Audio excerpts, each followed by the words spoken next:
के साथ को मैं मां का साक्षात आशीर्वाद मानता हूं। इस पवित्र पावन स्थल पर काव्य पाठ का अवसर देने के लिए आयोजक मंडल के सभी सदस्यों को मैं हृदय की गहराइयों से धन्यवाद देता हूं। कहते हैं काव्य में बड़ी शक्ति होती है। जब वानर दल माता सीता की खोज में निकले थे, अथाह समुद्र देखकर भयभीत हो गए कि अब हमारा अनुसंधान कैसे पूरा होगा। तब जामवंत जी ने काव्य शक्ति का प्रयोग किया था।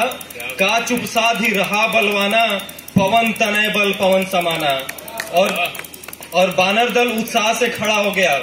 बजरंग बली गए, सागर लांघे, लंका जला के आ गए, माता सीता का खोज कर लिए। तो काव्य के माध्यम से मैं वही आपके अंदर छुपे महावीर जी को जगाने का प्रयास कर रहा हूं। तालियों से आप लोग मेरा साथ दीजिएगा। बहुत अच्छा। जितने बचे लोग हैं उनको उत्साहित करने का मैं पूरा प्रयास करूंगा। जयशंकर प्रसाद जी कुछ पंक्तियों से मैं शुरुआत करता हूं। हिमाद्रि तुंग श्रृंग से प्रबुद्ध शुद्ध भारती, स्वयं प्रभा समुज्जला स्वतंत्रता पुकारती। असंख्य कीर्ति रश्मियां विकीर्ण दिव्यता हसी, सपूत मातृभूमि के रुको न सूर साहसी। अराति सैन्य सिंधु में सुवाड़ वाग्नि से जगो, प्रवीर हो जई बनो बढ़े चलो बढ़े चलो। हमने भीष्म पितामह को केंद्र में रख के लगभग 1200 पंक्तियों का एक खंड काव्य लिखा है। चूंकि सारी पंक्तियां अच्छी हैं और शानदार है, सबको सुनाया नहीं जा सकता, समय की सीमा है। उसमें से 12 पंक्तियां उसमें से इनका कविवर महोदय का आदेश है, मैं 12 पंक्तियां आदेश नहीं है, ये अध्यादेश है। नहीं, आदेश का अक्षरशः पालन करूंगा।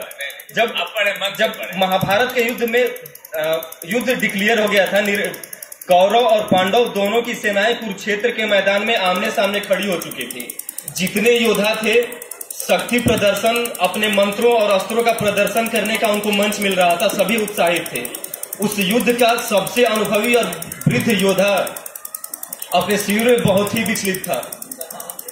वो योद्धा भीष्म पितामह थे, जानते थे युद्ध में कौरव जीते। मैं मन से अनुरोध करूंगा कि ध्यान दें और मेरा उत्साह बढ़ाएं। उस मंच का सबसे वृद्ध योद्धा विचलित था, क्योंकि युद्ध में कौरव जीते या पांडव जीते, कौरव हारे पांडव हारे, कोई जिए मरे, हर हाल में हार भीष्म की होनी थी। तो वो चूंकि युद्ध टालने का प्रयास भगवान कर चुके थे, तो जानते थे संभव नहीं है।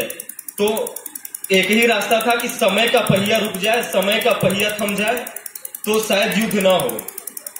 तो उसको हमने जो लिखा है, काल रथ पर सवार मेरी हार, काल रथ पर सवार मेरी हार, रुक जाता ये रथ होता कोई चमत्कार।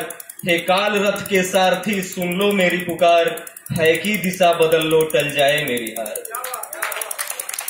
विपदा में घिरा मैं भीष्म, झेलूंगा भीषण प्रहार, मेरे वृद्ध तनमन मस्तिष्क का एकमात्र उपचार, है की दिशा बदल लो टल जाए मेरी हार। जीवन यात्रा का मैं पथिक, जीवन यात्रा के हम सभी पथिक हैं। जीवन यात्रा का मैं पथिक, जीवन की अनंत अंगड़ाई, नियति को जीतने की हमने हारी होड़ लगाई। न जाने कब यांत्रिक जीवन का विस्मय समुद्र थिर होगा, निर्मोही काल के सामने किसका हित अनहित होगा।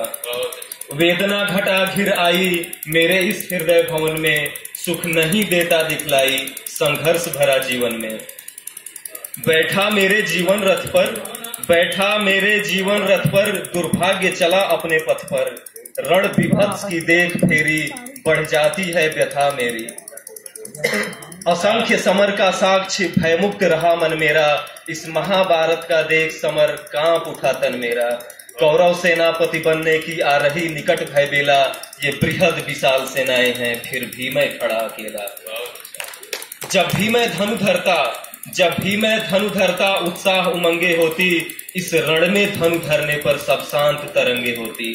मेरे मन उपमन के विहंग शायद ही देखे कोई उमंग, कैसा है ये पतझड़ प्रवाह देख हृदय है उठा करा। रोको इस रण रथ को पास न आने दो, कठिन समय है जीवन का क्षण सुख मिल जाने दो। मेरे निराश नैनों के आंसू सिंधु सब सूखे हैं, इस प्रलय दशा को देखकर मन खंड खंड हो टूटे हैं।